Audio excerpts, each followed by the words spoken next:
broadcasting from Mr. Small's Theater. You are listening to Funny Money on the River's Edge Network.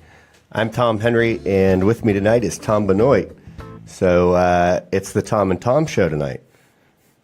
Unusual because Tom hasn't produced the show for, I don't know, a good 3 months or so. Yeah, it's been a long time since I've produced one of your shows. So yeah, it's good to be back in the producer seat. Yeah, good to have you back.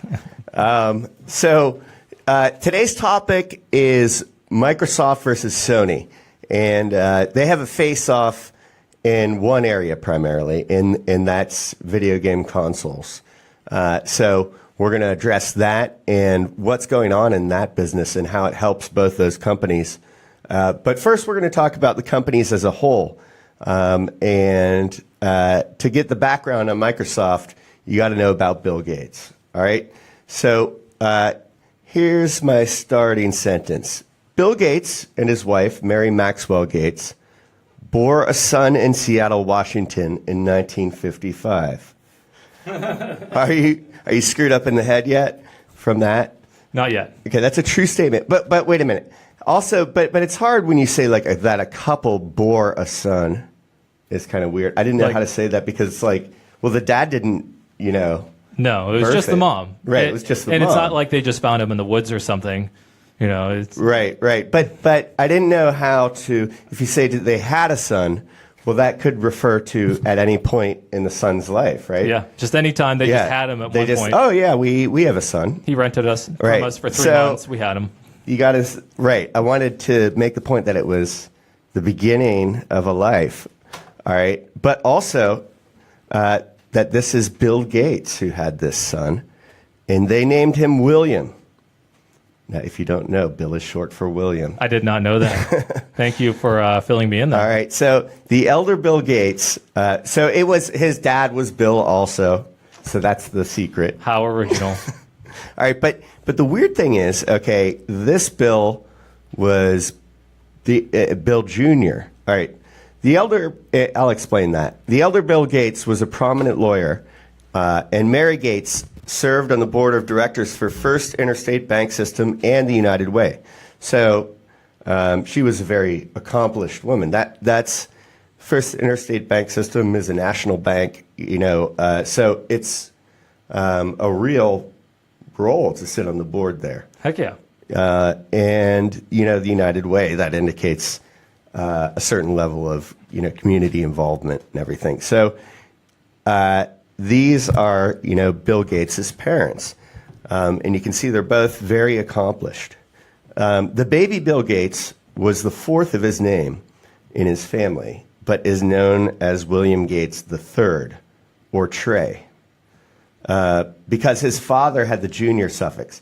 Now, when his father went into the war in World War II, he was actually William Gates III, but he thought that sounded too snobby and elitist, so he changed it to Billy Gates Jr. And even though he was the third, he went with Junior because it sounded like, more down-to-earth Americana.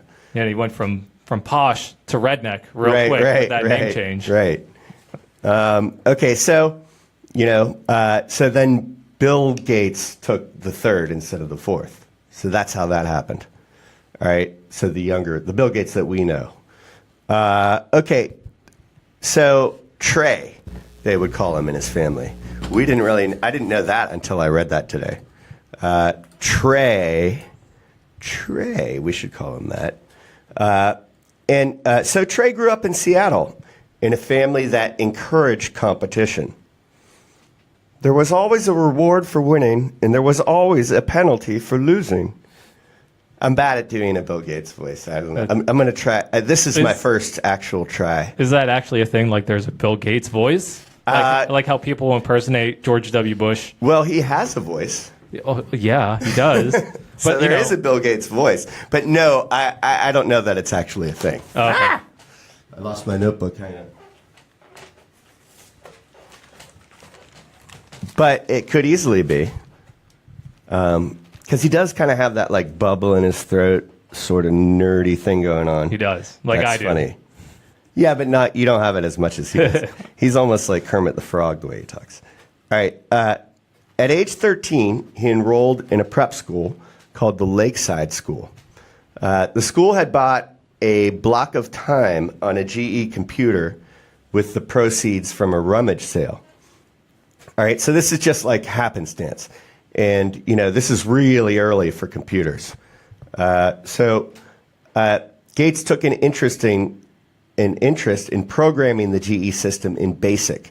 BASIC was like the first computer language, I think, or one of the first. One of the early ones. Yes. Yeah.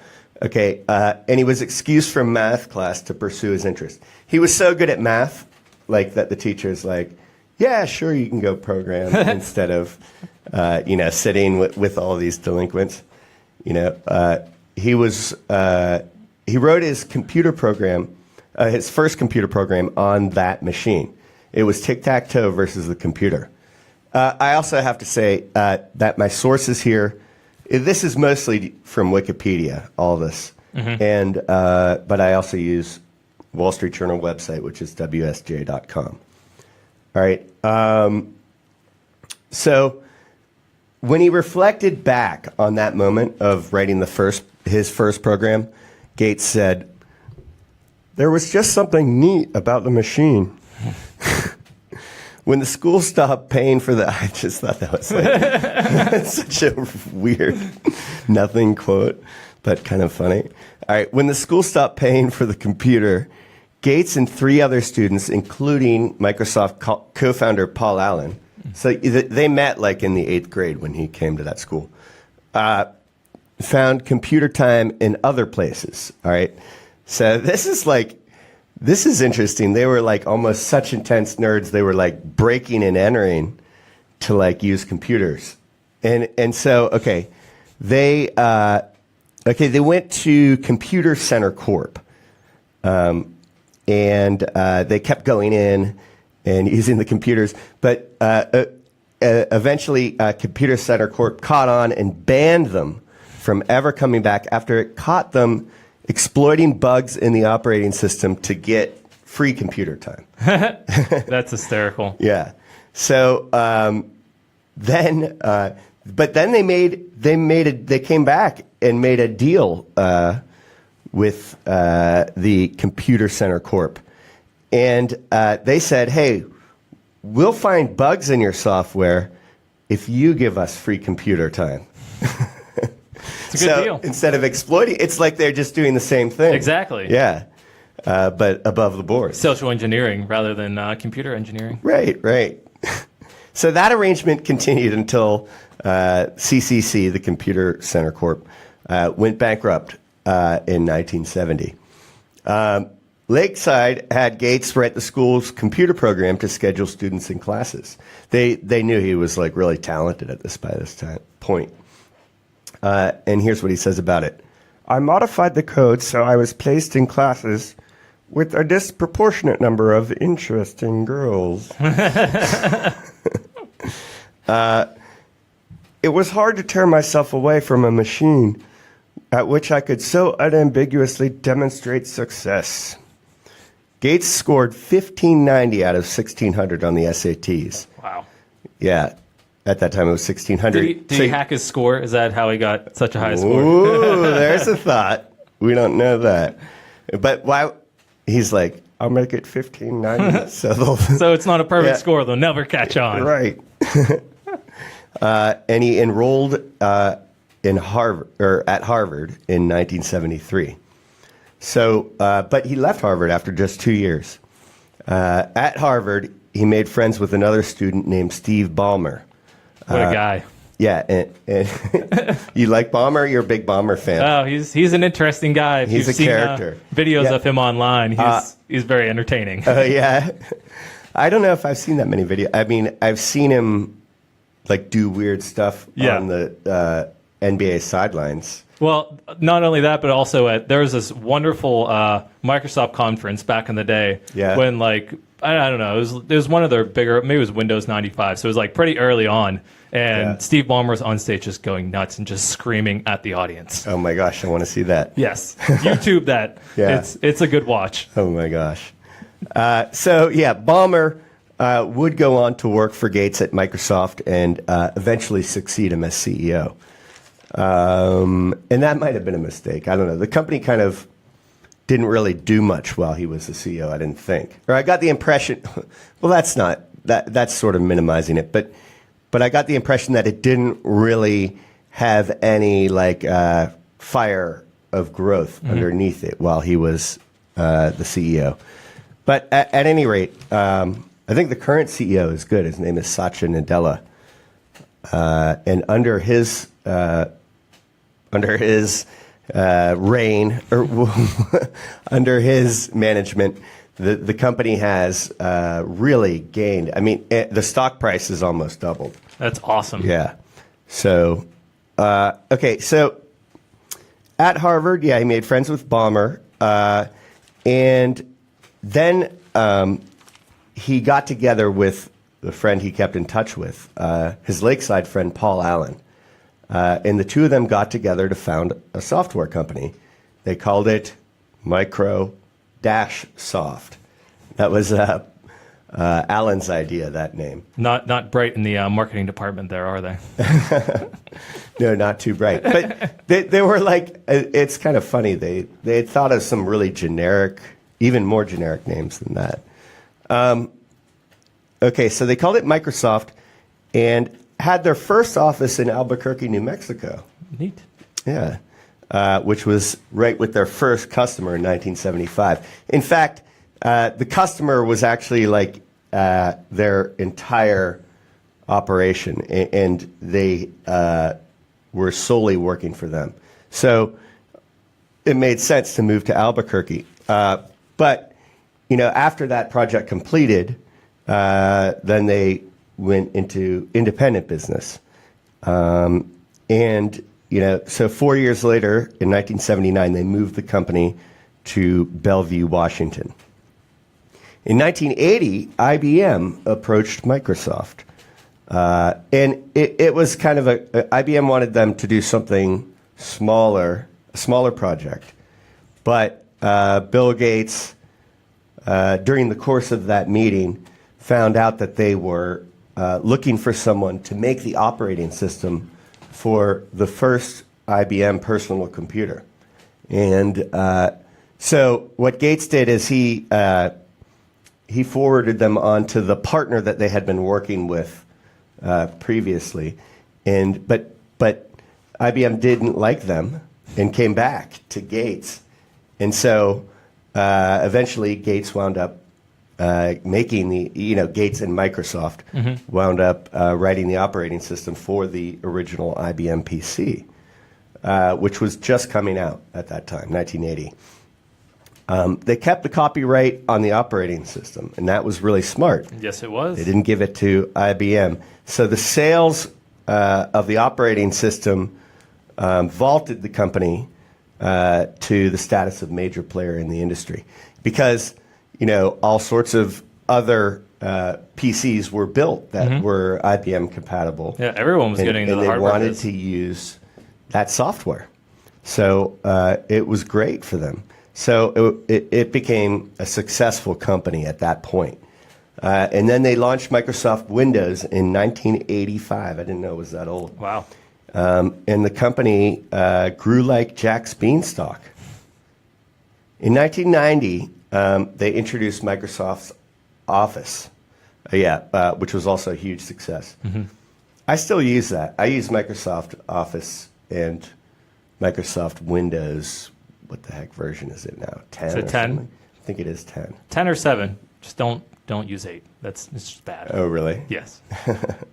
Yeah, it's 10 that I use.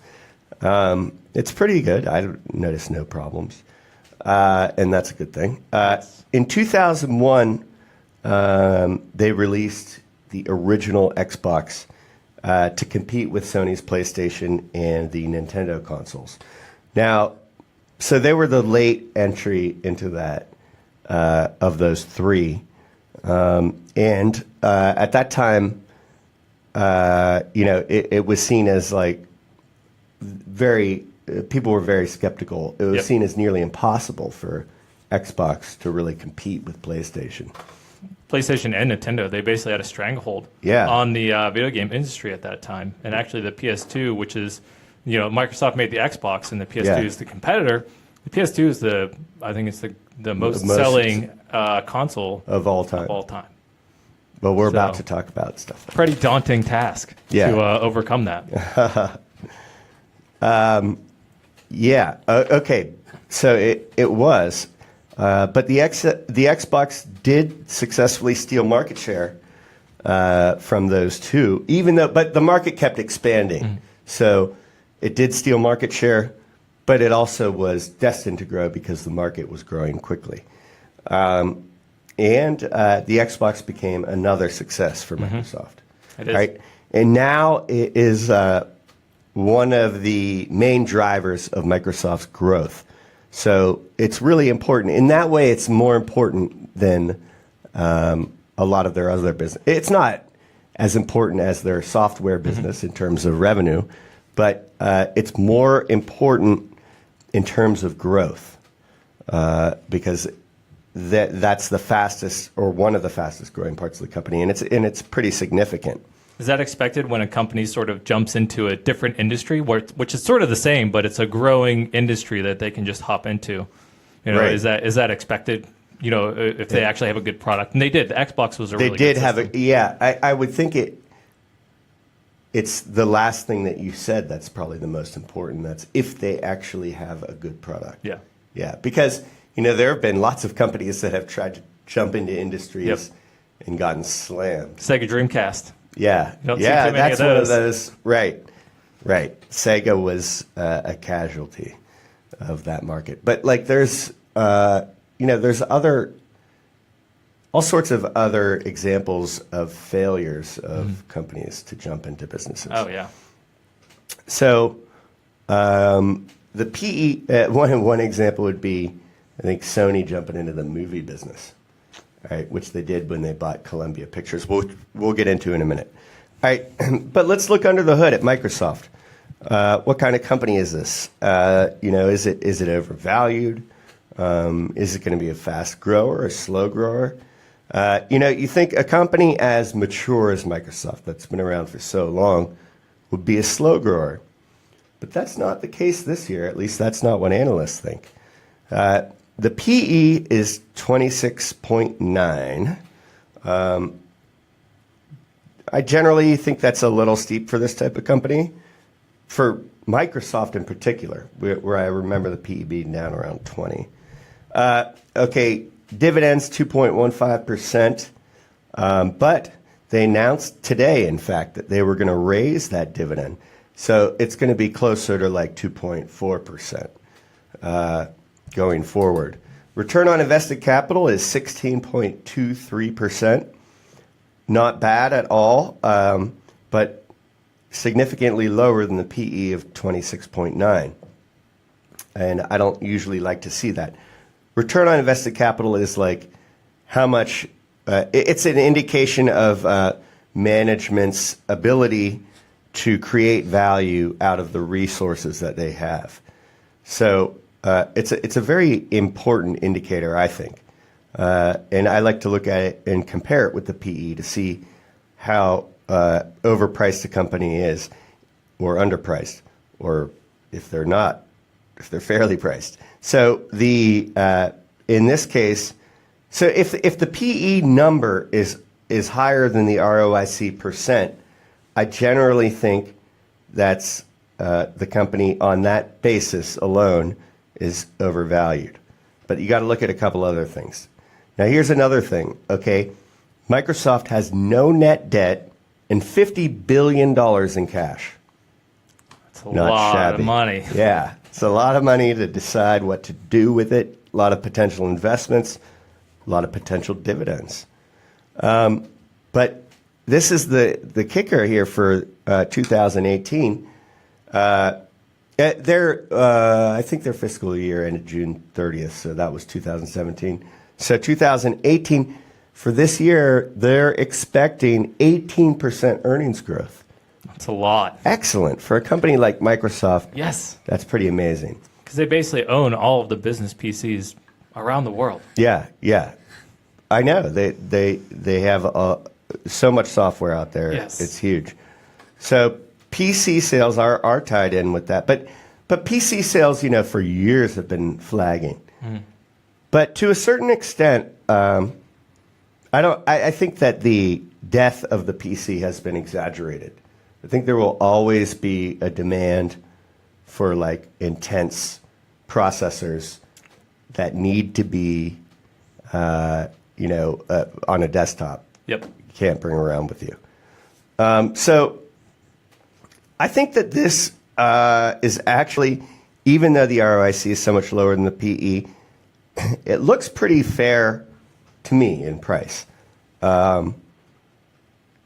It's borderline buy, but I would consider this to be about a hold here. It's a good company, and the management seems good. Satya Nadella seems really good. So I kind of like it, but I'm not personally buying it right here. I would say I'd like to see it a little bit. Part of the reason is because I've looked at Microsoft a million times. I've owned the stock in the past, and I'm not used to seeing the PE that high. So that sort of bothers me a little. All right, but I want to go right into the next company we're going to talk about. And that, of course, is Sony.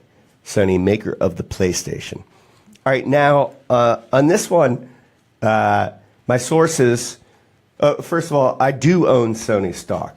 Okay, so get that out of the way. Pull out my little notebook. So, and my sources are pbs.org, Wikipedia, and the Wall Street Journal website, wsj.com. Also, I want to tell you what the stock of Microsoft has done over the last 3 years. It's gone from $43 to $72.58. That is quite a large amount of growth. Extremely impressive. But if I were to tell you what Sony stock... Now, when I say Sony stock, I'm talking about the ADR, which is like when a company is based in another country and it sells on an American exchange, it does so through something called an ADR. And Sony, so I have the ADR for Sony, which is the way to buy it on the New York Stock Exchange in dollars, and you don't have to deal with yen. Okay, so that's the way that I own it, and I think that would be the way to buy it. The symbol is SNE. So I got to tell you, the stock for Sony has been amazing. Went from $17.50 to $40.71 over the last 3 years. It's more than 100% growth there. Right. And I own it, so I'm expecting more of the same. That's what I'm hoping. But to put it in perspective, Microsoft is a much larger company than Sony. Microsoft is worth $561.3 billion, and Sony is worth $52 billion. Okay. Yeah, Sony is not the software giant that Microsoft is. In fact, Sony, if you know the history, is more of an electronics company. So I got to talk about Masaru Ibuka, all right, who is the founder, Mr. Sony, if you will. All right, he was born in 1908 in Nikko City, Japan. He attended the School of Science and there isn't that much about his childhood or anything. So he attended the School of Science and Engineering at Waseda University, where he earned the nickname Genius Inventor. Wow. And I thought, it's like, well, whoever gave him the nickname wasn't a genius inventor of nicknames. No. Doesn't have a really nice ring to it, Yeah. Oh, genius inventor. Maybe it does in Japanese. Maybe it's smooth. Maybe it's all like one thing. Yeah, but just poor translation. Yeah, the translation just does not work as a good nickname. Hey, genius inventor. It sounds like you're talking down to someone or just making fun of them. Yeah, right. Genius. How's the genius inventor today? Shut up, Mom.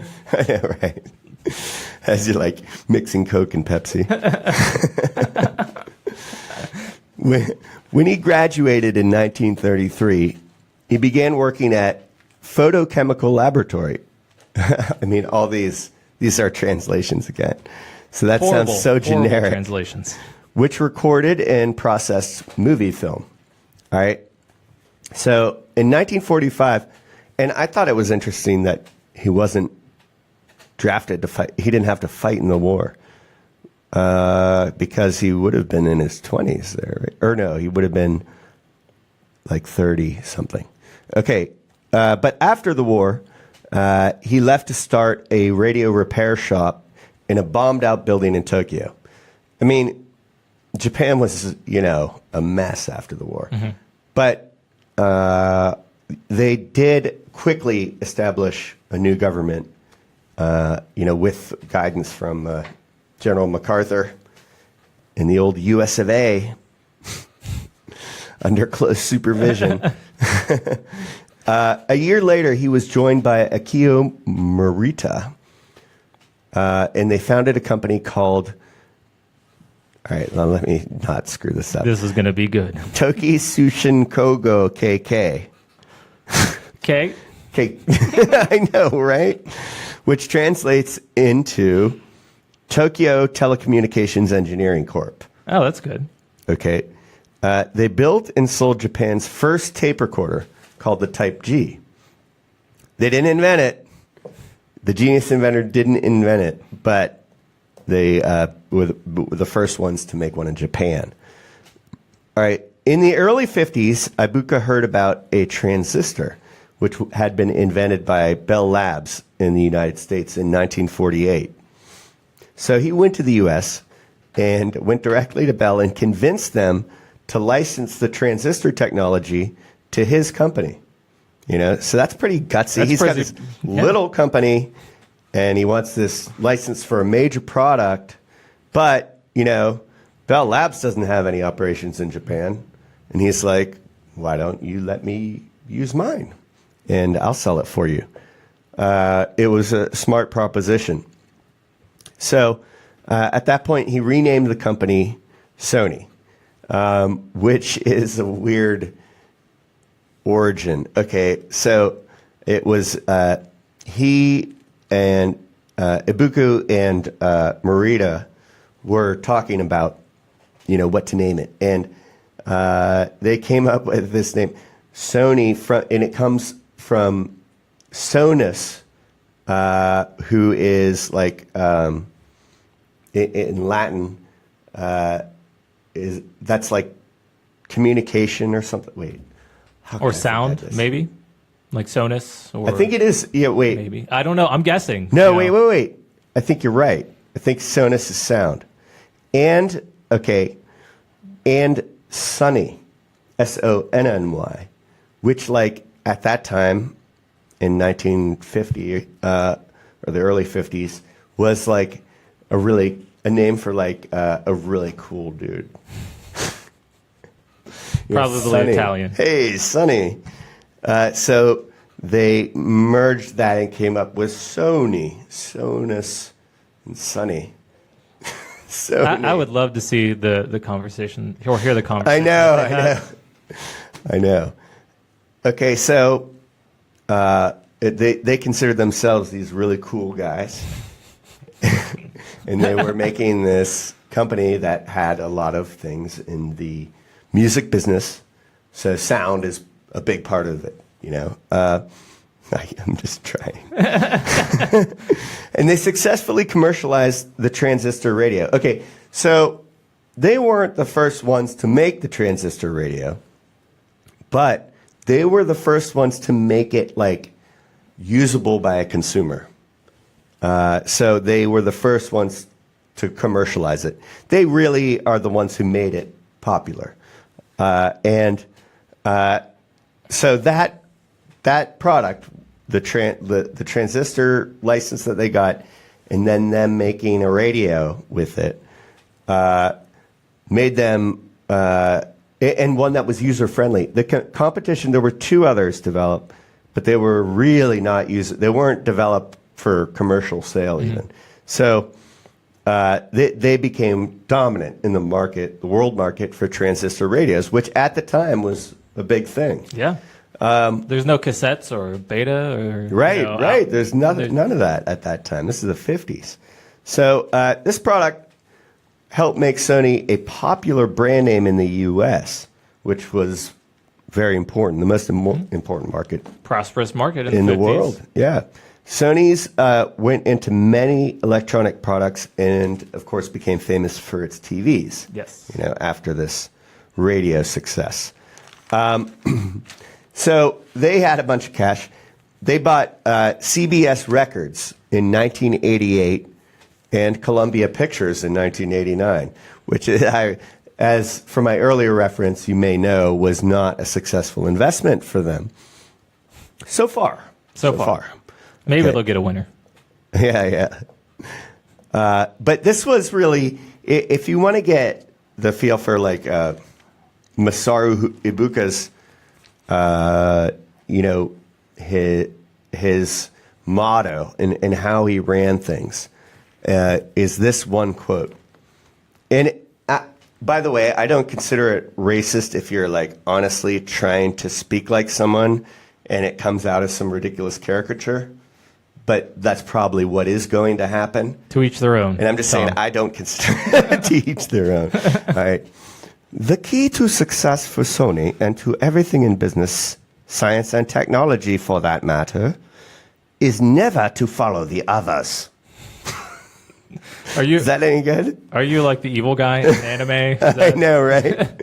It does kind of. All right. I was trying not to be too outrageous with it. It was tasteful.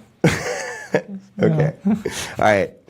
Maybe I will be a little more outrageous. All right. So by that time, the company had a vision called convergence, linking film, music, and digital electronics via the internet. So they were thinking about that back in 1989. That's smart. Yeah. A lot of people doing that now.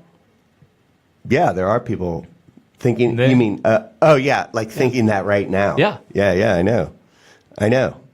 Another part of Sony's success, the PlayStation, was created maybe more by revenge than vision. And this is really, I had no idea about this. Where's my popcorn? In 1988, Sony went in with Nintendo on a joint project.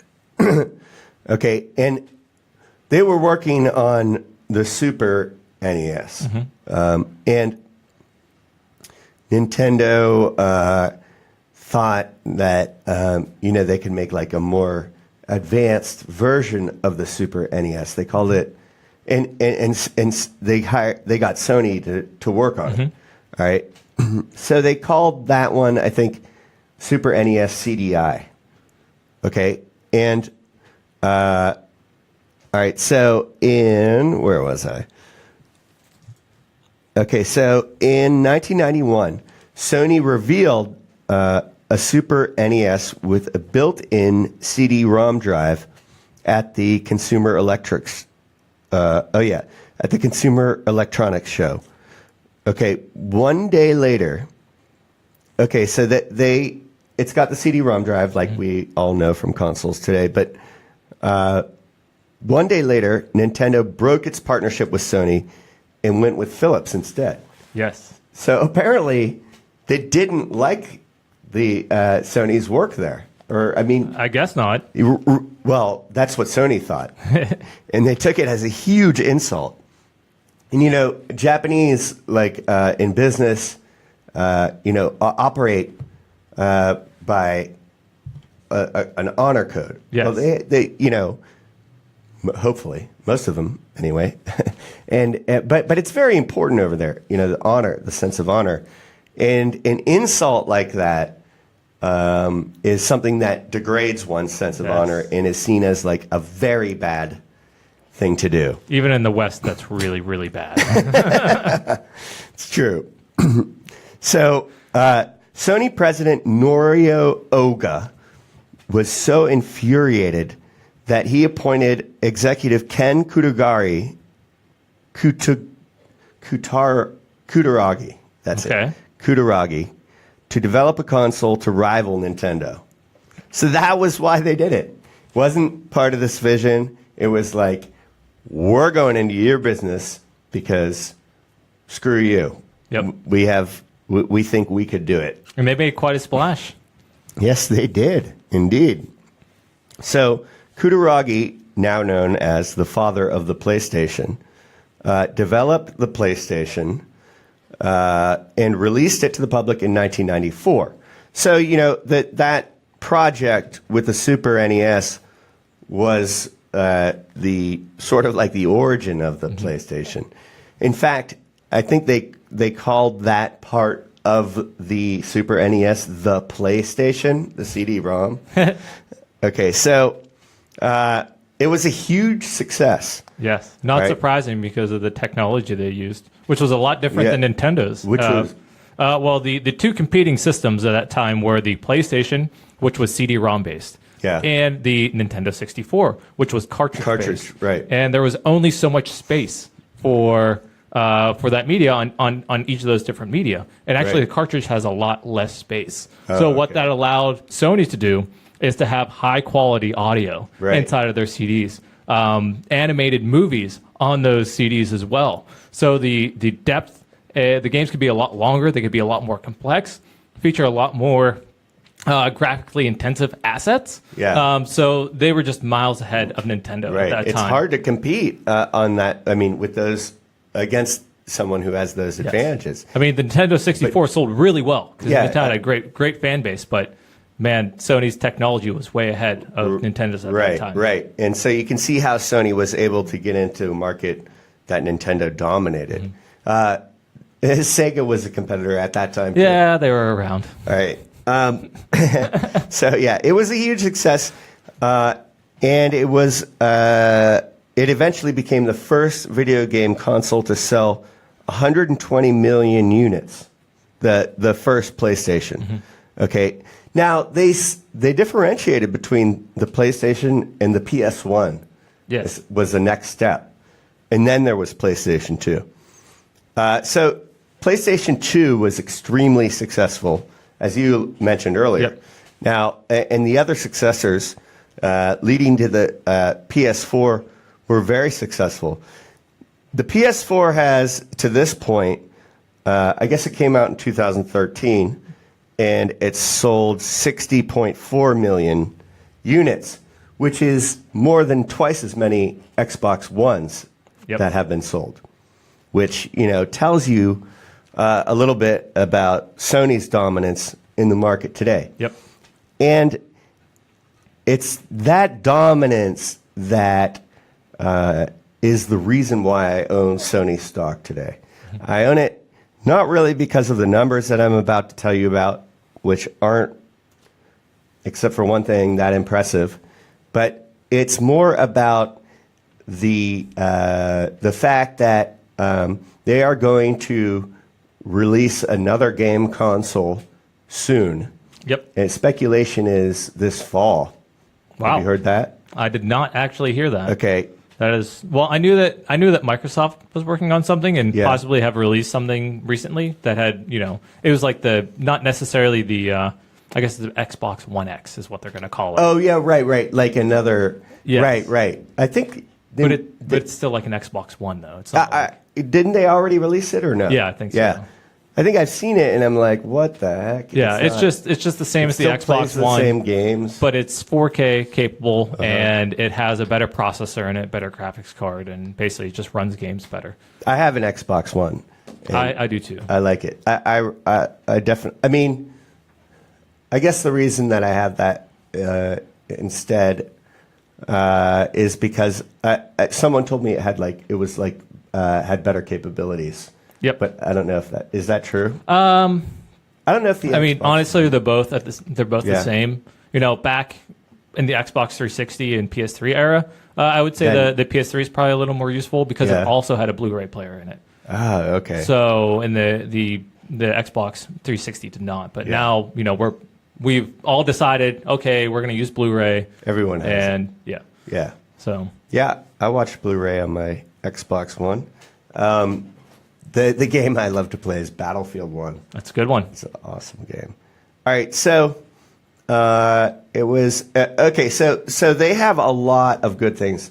The other thing that I like about not only do they have a new console that's going to come out and probably be the biggest selling console of its generation, but that's speculation, but quite likely based on their history. And they also get a lot of revenues from games. They are in partnership with Take-Two Interactive to market their games and get a slice of the revenue there. Yep.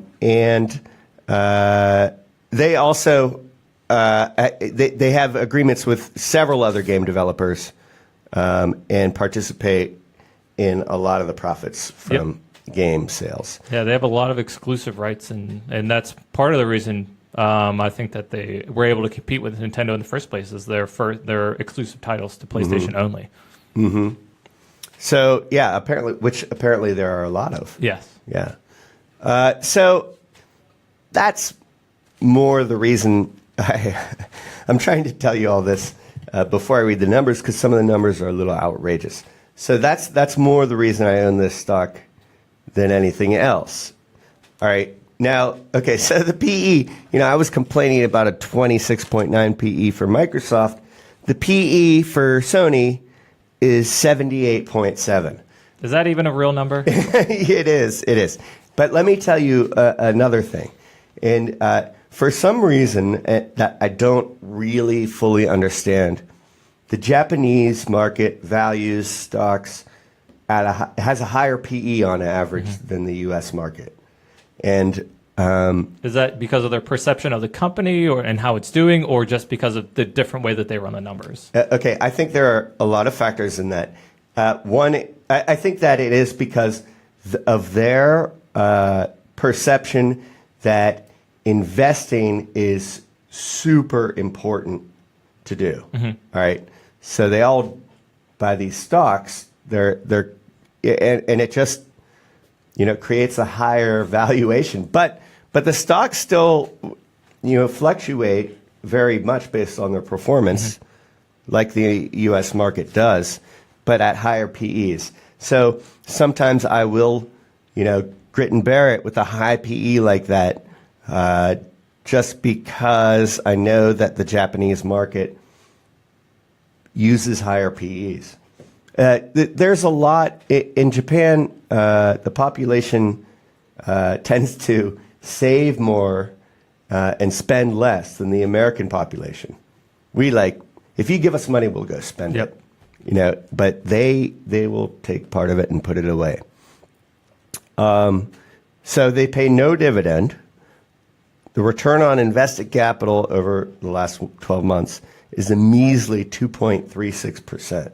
Oh, wow. So horrible comparison of 78.7 PE to ROIC of only 2.36. I know, and they don't pay a dividend. Very difficult to get over. All right. Okay. Their net debt to equity is 32%, which is fine. Now here is the reason that you might be interested in the stock just from looking at the numbers. Okay. The earnings growth this year is expected to be up 312%. What? Yes. Because last year, they didn't really introduce anything much. And this year they're introducing a lot. And so they just had a great quarter. They just reported yesterday. They had a great quarter and, beat the analyst estimates. So I don't think this 312% is too outrageous. So knowing that, you got that kind of growth coming your way this year. This, I think, is, even though it looks so overvalued, is a good buy. It's not a good long-term hold, because I do feel that eventually will hurt it. The fact that it is so highly valued. Yes. But I think that this year is going to be likely a great year for Sony, and it wouldn't be bad to buy the stock now and maybe sell it going into the Christmas season, something like that. Mm-hmm. You don't expect it to go up in the Christmas season with a lot of console sales and the release of the new system? Well, my concern is that, and very often, that expectations are extremely high for the Christmas season. Yes. And obviously, I have them, and I know nothing of what I'm talking about. They may or may not meet the expectations. Yes. So rather than, there's an old saying on Wall Street that says, buy the rumor, sell the news. Mm-hmm. So like when you hear that the earnings are going to be really good, like I'm telling you now, buy it.